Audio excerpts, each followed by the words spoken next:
మాలలు మాదిగలను వేరు చేసి రాజకీయంగా వాడుకోవాలని సీఎం చంద్రబాబు కుట్ర చేస్తున్నారని మండిపడ్డారు మాజీ ఎంపీ హర్షకుమార్. మాదిగలను ఓటు బ్యాంకుగా చేసుకోవాలనే కుట్రతోనే బీజేపీ టీడీపీ ముందుకెళ్తున్నాయని ఫైర్ అయ్యారు. వర్గీకరణ చేస్తూ క్రీమిలేయర్ పాటించాలని సుప్రీంకోర్టు తీర్పునిచ్చిందని, కానీ శాసనసభలో పెట్టిన బిల్లులో క్రీమిలేయర్ అనే మాటే లేదన్నారు. మాలల సత్తా ఏంటో వచ్చే ఎన్నికల్లో చూపిస్తామని హెచ్చరించారు హర్షకుమార్. దానికి అన్ని పార్టీలు ఒప్పుకునే పరిస్థితి పార్లమెంట్లో లేదు. కాబట్టి దొంగదారిలో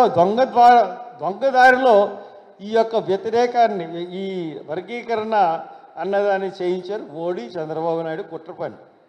ఇది ఎలక్షన్కి ముందే జరిగిన కుట్ర. ఇది ఆ కుట్ర ద్వారా బీజేపీ మాదిగలను ఓట్ బ్యాంక్ చేసుకోవాలన్న ఉద్దేశం,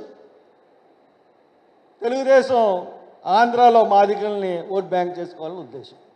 అంతేగాని ఈ కులాల మీద ప్రేమ ఉండి కాదు.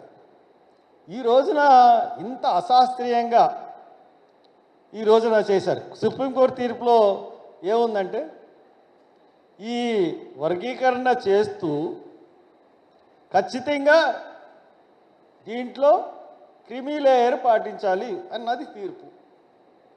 అసలు క్రిమిలేయర్ అన్నది శాసనసభలో పెట్టిన వర్గీకరణ బిల్లులో క్రిమిలేయర్ అన్న మాటే అసలు ఎత్తలేదు.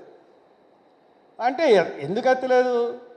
దీన్ని మళ్ళీ కోర్టులు కొట్టేయాలి. మళ్ళీ కోర్టులు కొట్టేసిన తర్వాత వీళ్ళిద్దరూ తగాదా ఆడుకోవాలి. తగాదా ఆడుకున్న తర్వాత మళ్ళీ మనం వీళ్ళని ఎంకరేజ్ చేసి వీళ్ళకి ఎస్సీ బిల్స్ కానీ, ఎస్సీ ప్రోగ్రామ్స్ కానీ, ఎస్సీ బెనిఫిట్స్ కానీ ఇవ్వకుండా కాలం గడిపేయాలి. వీళ్ళు ఎంతసేపు వీళ్ళ కొట్టుకు సావాలి. వీళ్ళు అభివృద్ధి మీద ధ్యాస పట్టకూడదు. వీళ్ళ రాజ్యాధికారం వైపు చూడకూడదు. వీళ్ళని రాజ్యాధికారం వైపు చూసినట్లయితే మళ్ళీ ఎవరికి కూడా రాజ్యాధికారం రాదు. జనాభా సంఖ్యలో అత్యధికులు వీళ్ళే, ఎస్సీసే. కాబట్టి వీళ్ళని రాజ్యాధికారంకి దూరంగా చేయాలని కుట్రే ఈ యొక్క ఎస్సీ వర్గీకరణ.